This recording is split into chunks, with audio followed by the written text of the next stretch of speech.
Today we're taking a look at the Strategic Review number 1. Please stick around.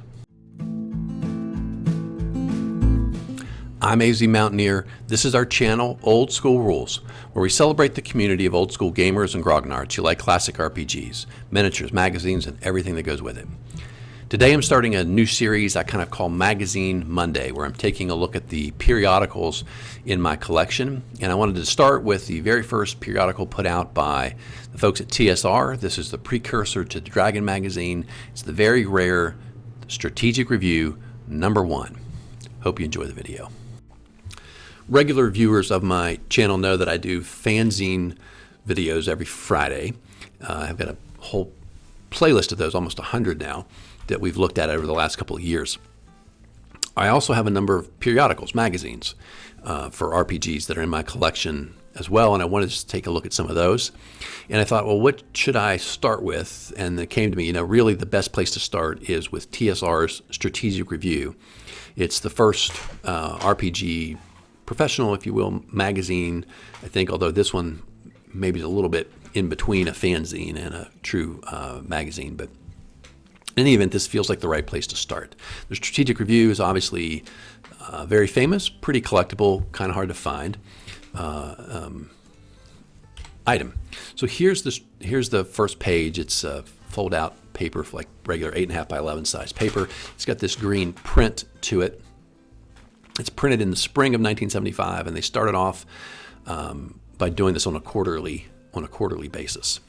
So like I do on my fanzine videos, I'll talk a little bit about what's inside.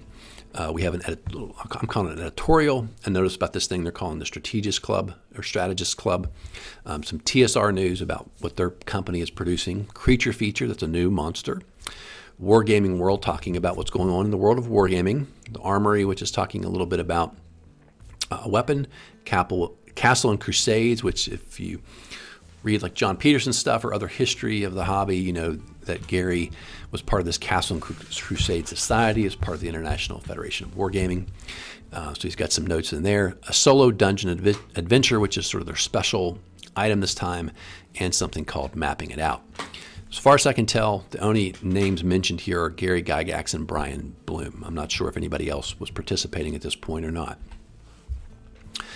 So the text is green, but I've got a black and white version. I think it's a little bit easier to read here for purposes of the video. So there's the first page. The editorial, what's going on here, like they typically do in an issue 1, they sort of say, what are we doing? Why are we creating this product? So they call it a newsletter of tactical studies rules, which used to carry advertisements and information about what their company is doing, but they say also we want to talk about other things going on more broadly in the hobby, which at this point they sort of still basically think of as wargaming. They haven't really come up with this idea that they're Dungeons and Dragons and other games like that are something sort of different called, role-playing games. Regular columns will be the Strategists Club, Creature feature with new D&D monster, Castle and Crusades, the Armory, TSR News, and Wargaming World. They said we might not have all of those in every issue, but that's generally going to be the core of this. But then we're going to do 1 or 2 special things in every issue, and this time it's that solo dungeon adventure. And obviously, over time, we hope to grow the size. So here's the Strategists Club.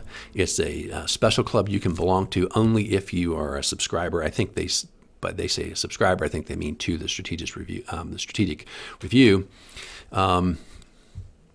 They say we're going to give you special privileges. The first special privileges is this dinner the night before Gen Con 8. And they said the next issue will tell you a little bit more about that. And we want you to give us your nominations for the banquet we're going to have. Best New Game of 1974, Outstanding Designer, Outstanding Writer, Outstanding Wargame Magazine, Best Miniature Figure Release Series, and Favorite Sword and Sorcery Novel of 1974. So they say, please send that in.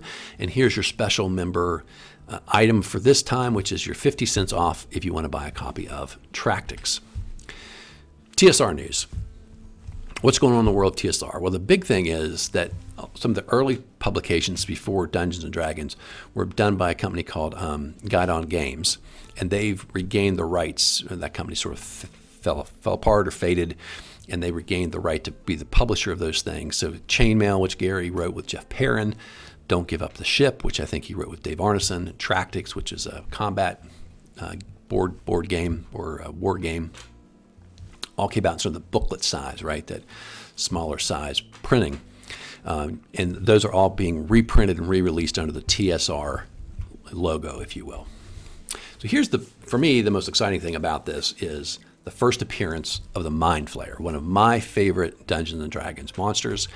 This is pretty close to what it looks like ultimately in the first edition Advanced Dungeons and Dragons Monster Manual. The only nuance is they're still sort of adjusting what psionics are about and the sonic blast that it has.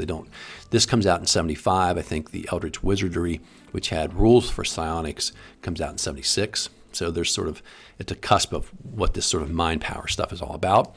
But basically here, it's up to 6 inches away and then has a radius of 5 feet would be the mind blast power. And here they explain what that would do to you based on your intelligence and how close you are to the center of the blast. You have to make a saving throw. And then if you fail, there's a bad effect. It's a little odd to me. These effects don't really seem to be in order. I don't really understand it. I mean, death is the worst, but that's for people with a 3 or 4 intelligence. A coma, sleep, stun, confuse, enraged, feeble mind, or permanently insane. I really think I'd rather be stunned or confused for a few turns than permanently insane, but in any event, that's how the effects go. Magic users get a bonus, clerics get a bonus, Helm of Telepathy helps you out. And if you save, the cool thing is if you save, then the Mind Flayer is stunned. It's sort of like feedback, I guess it gets from the psi attack. Anyway, super cool first appearance of the Mind Flayer. A little bit of information from the wargaming world. Hincliffe Miniatures has released their Martian minis. Fantastiques are coming out by Der Kriegerspell, and the new Conan series is coming out by Minifigs, so there's some cool stuff going on in the world of miniatures. A couple new magazines, and in John Peterson's book, Playing at the World, in his more recent second edition version of that, he talks about these early magazines or wargaming periodicals. So there's one called Eurpoa, which has a lot of interesting stuff that Gary writes in to talk about over the years. Great Plains Game Players newsletter, another one that Gary contributes to. Wargamer and Wargamers Digest. So those are all pretty cool things. The Armory, which is an insert to use with Tractics, their game that they're now going to be publishing. And so here's some updated rules to insert and use. They also mentioned down here at the bottom that there's going to be a postal D&D variant which combines Dungeons and Dragons and this existing play-by-mail thing called Midgard. And so they're giving information about that. Okay, so Castles and Crusades.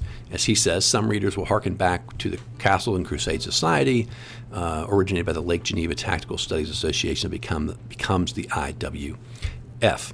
And he says some people have asked him about the use of the spear in Chainmail, and he said it basically seems like a really weak weapon. And he basically said, let me explain a little bit about this. You know, Gary loved this kind of stuff. You got the javelin, which is for throwing, the spear, which is for thrusting or throwing, a lance, which is longer, and a pike, which is longer still. And he basically says these are weapons that were not all that effective, especially as people had better and better armor. And so he said one of the things you should keep in mind is if you're not using them to try and get a first attack in because you can reach farther, or to use against a horse, maybe to set against a charge or whatever. You know, if you saw people in armor, infantry, you would probably throw that spear as a distance attack, and then those spearmen, if you will, should be allowed to convert to using, sword or whatever as a melee weapon of some sort. And that's how he would handle that in a war game setting. All right, so then we have the special article for this one, which is the Solo Dungeon by Gary Gygax. Special thanks to George Lloyd, and testing by Robert Kuntz and Ernie Gygax, his son. So he says, although it's been possible for enthusiasts to play solo games of D&D by use of the Wilderness Adventure, there's been no uniform method of dungeon exploring for the campaign referee, is basically who has to make your dungeons for you. Here's a series of tables you can do to roll up essentially your own dungeon. So get yourself a piece of graph paper, you use these tables, and you can play D&D at home by yourself. As he says, whenever you decide you're sort of done doing that, he says now you're going to have good maps. So you keep those maps, and maybe you can recycle them and sort of use them in dungeons for other adventures in the beginning. So the upper level above your dungeon is where your solo adventures are taking place. It should be all planned out. He said I would use the outdoor encounter matrix, see what lives up there, and it always starts essentially with a stair down, which is going to come into a room. All right, so he says you're going to start, let me get over here and show you these tables. So I'm going to bounce ahead and come back. So he says you always start with, for whatever reason, at the bottom of the stairs is a chamber, which is here, which is table 5. He says, so you go to table 5, you roll this to see what your initial room is going to look like, and then you're going to look for your exits, okay? And that's over here to the right. It says, exits, number, location, direction. So you roll and see where your exits are going to be. Okay. So then you come back out here. You have a hallway. You're on table 1, and you basically roll to see what happens. Keep going straight for another, at least for 60 feet, then roll again. And then other options: a door. We have a chart for that down here on the left or right or straight ahead. A side passage, there's table 3 over there, whether it's to the left or the right, etc. A chamber or room, stairs, dead end, trick or trap, or a wandering monster. And so you would roll this, and so then you'd see here, well, let's go, we found a door. What's on the other side of the door? A parallel passage, passage that goes straight, passage at an angle, or a room. The side passages can be straight, right angles, curves, whatever. Then you can also have turns, right, turn left, turn right, or at an angle. And again, we come back to our chamber. It shows you what the chamber looks like. The stairs, down, up. And remember, one of the things Gary did, I noticed early on, was stairs didn't always just go from first level to second, then second to third. Sometimes the stairs would go down 2 or 3 levels at a time. And so, that staircase, you don't want to use because you're going to go from first to 5th level. That's no good. So he's got different results you could use there for your stairs. He has some things with unusual shapes for rooms that modifies table 5. Obviously, you have exits, and you have locations for exits. He also even has a little note here to add secret doors. And then finally, it's like we have this here for your room. What's in there? Empty, monsters and treasure, something special, tricks or traps, or just treasure. He has a table for the treasure. He has information here for the tricks and the traps. Different, secret doors, pit traps, walls that slide, arrow traps, spear traps, gas traps, etc. And then one of the things he mentioned, number 20 here, is just open your sealed envelope. He had this idea that to really keep things different, you should ask a friend to write down monsters for you or traps for you, put them in envelopes. On the outside, the only thing you would write is what level of a dungeon do I think this belongs on, based on how sort of tough or damaging the item is. It says have a nice little stack of envelopes there that you can open at random when you get to that point in the map. So that's kind of cool. And then finally, if you end up with a cave or cavern, it gives you some sense of what the size of the cave would be. And if you have something that ends up with having a magic pool inside of it, he's got, he really loved those ideas, right? And so he has some ideas of what this magic pool is going to do for your character. Fantastic thing. Gary loved making sure everybody had a chance to play D&D, especially early on. If you didn't find some friends, you could be miles and miles away from the next closest player. Just a little cool piece of art. I have no idea from looking at it who really drew this, but this is the only art that's in the Strategic Review #1. And then finally, we had this article in the back cover called "Mapping It Out." He said, we did all this because we weren't really sure what people would want to see or read, so we just sort of guessed. And he asked everyone to please let them know what kind of things you want to see in upcoming issues of the Strategic Review, and he lists out different types of things you might want to ask for. And then we have an advertisement here in the very back for some TSR products. You see they're advertising Warriors of Mars, which got pulled off the market after some IP disputes, and we have Star Probe, which is their first science fiction game, and then other things they're selling: Cavaliers and Roundheads, D&D, Tricolor, Warriors of Mars, Star Probe, Chainmail, Tractics, Panzer Warfare. Their dice and some miniature figures from Scrubby Miniatures. And this really cool thing I've seen advertised a few times, and I've never seen this anywhere for sale or in real life. These prints from the D&D books, right, of the illustrations. $2.50 each. You can get set 1, set 2, or set 3, which is, again, the art that's in those original D&D booklets that you could buy and have at your house.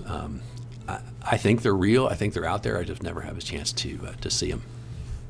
Okay, so that's my first Magazine Monday, as I'm just calling it. We're taking a look at the Strategic Review, and we will be back in the future to look at all the Strategic Review issues, and then we'll move on to something else.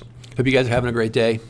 Hope you're subscribed to my channel, and if you're not, I hope that you will subscribe, and I hope you get your friends to subscribe as well if you think they would enjoy what we're doing here. That's all we've got for today. Until next time, my friends, keep rolling 20s.